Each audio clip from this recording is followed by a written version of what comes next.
is Shep Siddiq with you on NS Weekly English News.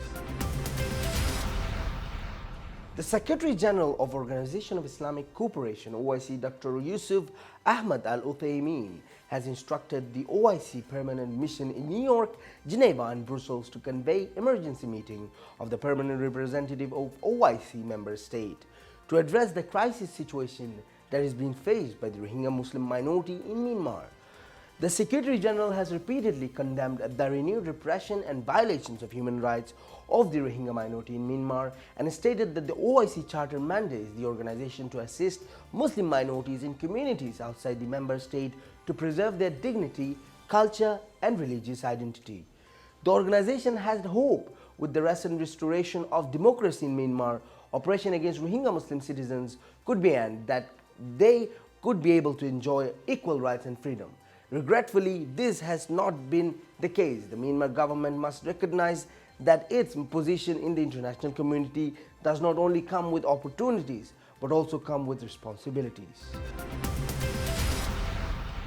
Things are not as they are being portrayed by the government. Reports from Burma's northern Arakan state, where violence against the country's Rohingya minority has forced tens of thousands to flee for their lives, suggest the situation there is getting very close to what we would all agree are crimes against humanity, the UN's top human rights investigator for the country has said.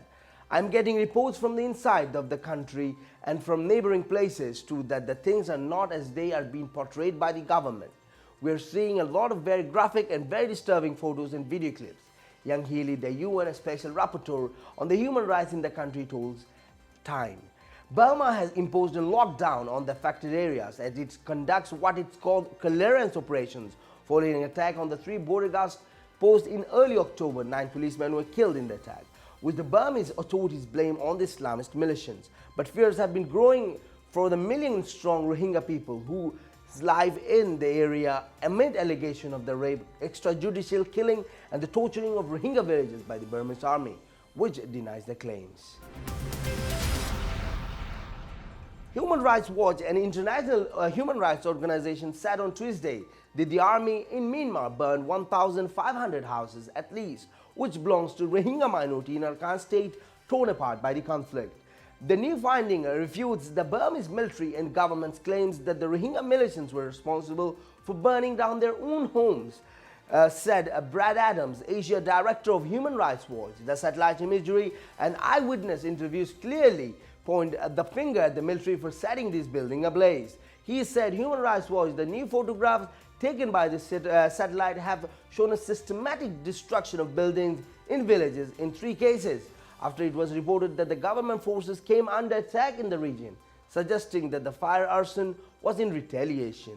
This is the 3rd time in a month in when the human rights organization has warned against use of arson conflict area in Arakan. The government had claimed earlier that the residents of the region are the individuals who burned their own homes in order to obtain international aid. ASEAN members invited to December 19 meet to discuss violence in which anything between 76 and 400 Rohingya have died.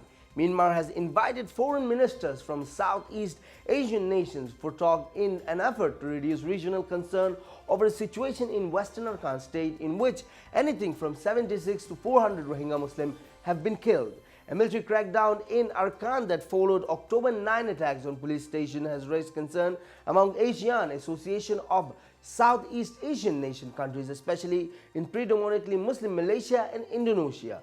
On Monday, Ministry of Foreign Affairs spokesman told that the State Councillor Aung San Suu Kyi, also Myanmar's foreign minister, has invited regional counterpart to an informal meeting in the country's largest city, Yangon, on December 19. As she understands the concern of the neighboring countries over Arakan issues, she wants to explain them what is really happening in the area. Kyu Jia, the Director General of the ministry, said by the phone. At the meeting, she will be brief on the Arakan situation as well as the other issues in the country, he said. The UN's special advisor to the Secretary General on Myanmar released a statement. Mr. Vijay Nambiar underlined the UN is seriously concerned by the developing situation in northern parts of Arakan, in which anything between 76 to 400 Rohingya Muslims have recently died and around 30,000 have been displaced. Since October 9, soldiers have been accused of killing innocent Rohingya and other serious human rights violations, including sexual assault, during clearance operations after armed men attacked 3 police stations in Arakan's Mongdo district, near the country's western border with Bangladesh. The UN has called upon the security forces to act in accordance with the rule of law and accept international norms of conduct, and to exercise caution in avoiding disproportionate response that could cause violence to civilians, loss of innocent lives, or damage the properties of the local population, said Nimbiar. In the present situation, I feel that we're taking the necessary measures to curb any fresh outbreak of attacks by criminal elements in the region. The authorities in Myanmar must also take steps to build confidence and reassurance among the local population that their security, dignity and well-being will be protected. He also said, I call upon Daw Aung San Suu Kyi to reflect on the situation, as she has done so many occasions, to listen to her inner voice and speak directly to the people of Myanmar, asking them to rise above their ethnic, religion and other differences and to advance human dignity, harmony and mutual cooperation between all communities. And now to our international segment. Syria's government forces and their allies have almost certainly violated international law and probably committed war crimes by the latest bombardment of civilians hoping to be evacuated from the eastern Aleppo, the UN human rights chief said on Wednesday.